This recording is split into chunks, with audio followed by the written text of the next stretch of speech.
আজ আমি যে রান্নাটি করেছিলাম তার নাম ছিল চিলি বেবিকর্ন। চিলি বেবিকর্ন যারা এখনও পর্যন্ত বাড়িতে রান্না করেননি তারা রান্নাটি করে দেখুন। রান্নাটি যেরকম সহজ সেই রকম খেতে সুস্বাদু। আশা করি রান্নাটি খেলে আপনাদের সকলেরই খুব ভালো লাগবে। এই রান্নাটি করার জন্য আমি কিছুটা পরিমাণ বেবিকর্ন ছোট টুকরো করে কেটে নিয়ে সেটাকে গরম জলে সেদ্ধ করে নিয়েছিলাম। তারপর পেঁয়াজ কুচি, ক্যাপসিকাম কুচি, লঙ্কা কুচি আর রসুন কুচি করে নিয়েছিলাম। আর এই বাটির মধ্যে আমি দিয়ে দিয়েছিলাম কিছুটা আদা রসুন পেস্ট, আর তার মধ্যে দিয়ে দিলাম একটা ডিম, কিছুটা পরিমাণে লবণ আর লঙ্কার গুঁড়ো, আর তার সাথে কিছুটা পর্যাপ্ত পরিমাণে দিয়ে দিতে হবে কর্নফ্লাওয়ার দিয়ে তারপর এটাকে ভালো করে ফেটিয়ে নিতে হবে, যাতে এর মধ্যে কোনো রকম কর্নফ্লাওয়ারগুলো দলা হয়ে না থাকে। ভালো করে ফাটানো হয়ে যাওয়ার পর তারপর এর মধ্যে দিয়ে দিতে হবে সেদ্ধ করে রাখা বেবিকর্নগুলো দিয়ে ভালো করে এটাকে ম্যারিনেট করে নিতে হবে।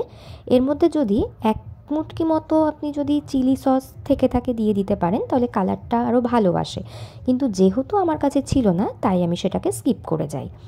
তারপর কড়াইতে তেল গরম করে তার মধ্যে আমি একে একে ম্যারিনেট করে রাখা বেবিকর্নগুলোকে দিয়ে দিয়েছিলাম। খুব বেশি টাইম ম্যারিনেট করে রাখতে হবে না, 10 মিনিট ম্যারিনেট করে রাখলেই যথেষ্ট। আর এখানে আমি কিন্তু এই বেবিকর্নগুলোকে খুব ডিপ ফ্রাই করব না, একদম হালকা গোল্ডেন কালার আসবে আমি তখন এগুলো তুলে নেব, কারণ এগুলোকে দুবার করে ভেজে নিতে হবে। একবার ভেজে তুলে নিচ্ছি, তারপর আবার আমি এগুলোকে আর একবার ডিপ ফ্রাই করেছি, তবে এগুলোর মধ্যে একটা ক্রিস্পি বা মুচমুচে ভাবটা আসবে।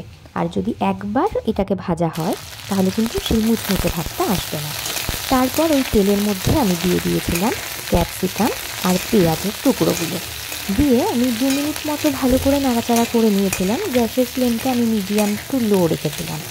তারপর একটু 2 মিনিট হয়ে যাওয়ার পর এর মধ্যে আমি দিয়ে দিয়েছিলাম আমার আগে থেকে কেটে রাখা লঙ্কা আর রসুন কুচি, সেটিকে দিয়ে খুব ভালো করে নাড়াচাড়া করে নিয়েছিলাম।